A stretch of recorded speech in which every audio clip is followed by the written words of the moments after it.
इस वीडियो में हम ट्रांजैक्शन से 16N की लिस्ट आउटपुट को देखते हैं।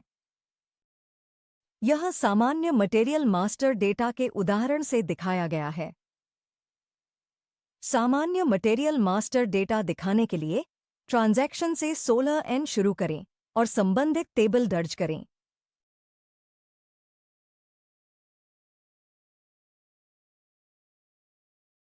लिस्ट आउटपुट के फील्ड्स को चयन स्क्रीन में आउटपुट कॉलम पर टिक लगाकर पहले से ही दिखाया या छुपाया जा सकता है।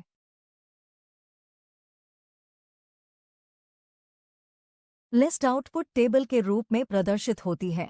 मुख्य फील्ड्स नीले बैकग्राउंड के साथ दिखाई देते हैं। हिट्स की संख्या वाला फील्ड दिखाता है कि लिस्ट आउटपुट में कितनी एंट्रीज प्रदर्शित हो रही हैं। अगर यह हिट्स की संख्या अधिकतम हिट्स के बराबर है, तो सुनिश्चित करें कि अधिकतम हिट्स की संख्या बढ़ा दें अगर आपको अपनी मनचाही एंट्री नहीं मिल रही है। सिस्टम में सभी एंट्रीज दिखाने के लिए अधिकतम हिट्स की संख्या 5000 कर दें, क्योंकि हमारे केस में हिट्स की संख्या 3000 से अधिक है।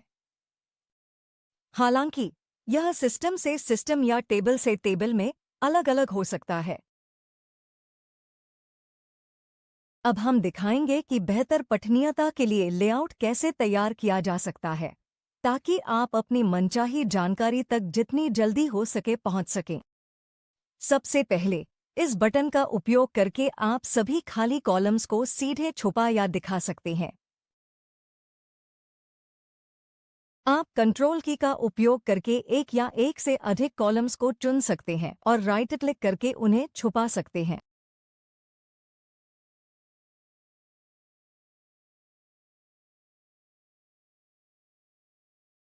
कॉलम्स को ड्रैग एंड ड्रॉप फंक्शन का उपयोग करके टेबल के भीतर क्षैतिज रूप से स्थानांतरित किया जा सकता है।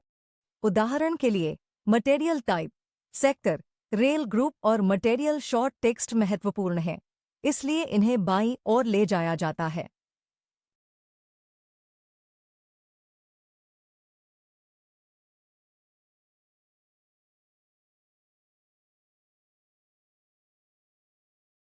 अगर चयन मास्क में सेट किए गए फिल्टर उपयुक्त नहीं थे और आप किसी विशेष मान के लिए खोज करना चाहते हैं, तो फिल्टर फंक्शन का उपयोग करके बाद में भी फिल्टर सेट किए जा सकते हैं। ऐसा करने के लिए उस कॉलम का चयन करें जिसमें फिल्टर सेट करना है, फिर फिल्टर सिंबल पर क्लिक करें।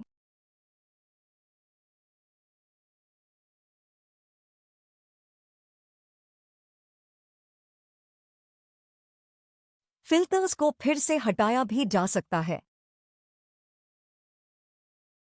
अगर आपको कस्टमाइज किया गया लेआउट बार बार चाहिए, तो उसे सेव कर लें। लिस्ट की कॉलम संरचना, सॉर्टिंग के मानदंड और फिल्टर की शर्तें लेआउट्स में सेव की जा सकती हैं। इसके लिए सेलेक्ट लेआउट पर क्लिक करें और फिर सेव लेआउट पर क्लिक करें। अब लेआउट के लिए एक नाम और एक विवरण दर्ज करें ताकि उसे और विस्तार से बताया जा सके।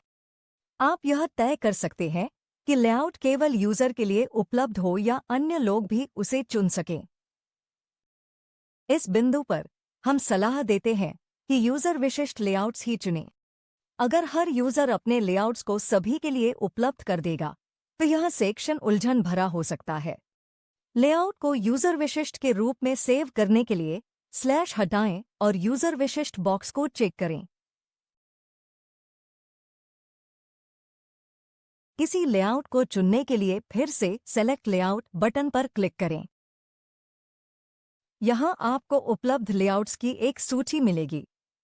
हालांकि इन्हें केवल तभी चुना जा सकता है जब सामान्य मटेरियल डेटा के लिए टेबल खोली गई हो।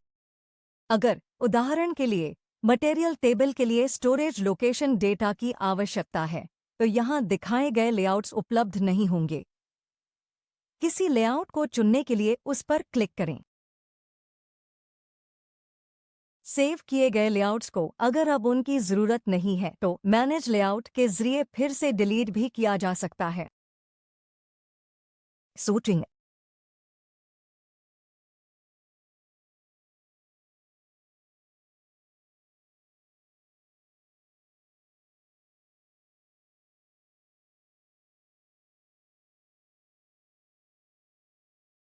आउटपुट में कुछ अन्य उपयोगी फंक्शंस भी उपलब्ध हैं। इनमें से कुछ सबसे उपयोगी फंक्शंस के बारे में अब आगे बताया जाएगा। सर्च फंक्शन का उपयोग हर कॉलम में व्यक्तिगत मान खोजने के लिए किया जा सकता है। इसके लिए पहले संबंधित कॉलम को चुनें और फिर मैग्नीफाइंग ग्लास के चिन्ह पर क्लिक करें।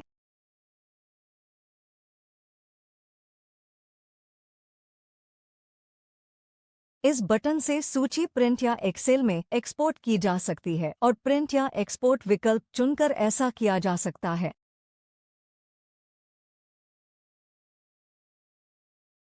सभी पंक्तियों को एक साथ चुनने के लिए सेलेक्ट ऑल बटन का उपयोग किया जा सकता है। सूची आउटपुट में किए गए सभी बदलावों को एक साथ वापस लेने के लिए रिफ्रेश बटन का उपयोग किया जा सकता है। आशा करते हैं कि यह वीडियो आपके लिए मददगार रहा। अगर आपके पास कोई अतिरिक्त सवाल या सुझाव है तो कृपया नीचे संदेश छोड़ें। अगली बार फिर मिलेंगे रैडबेस्ट एकेडमी पर।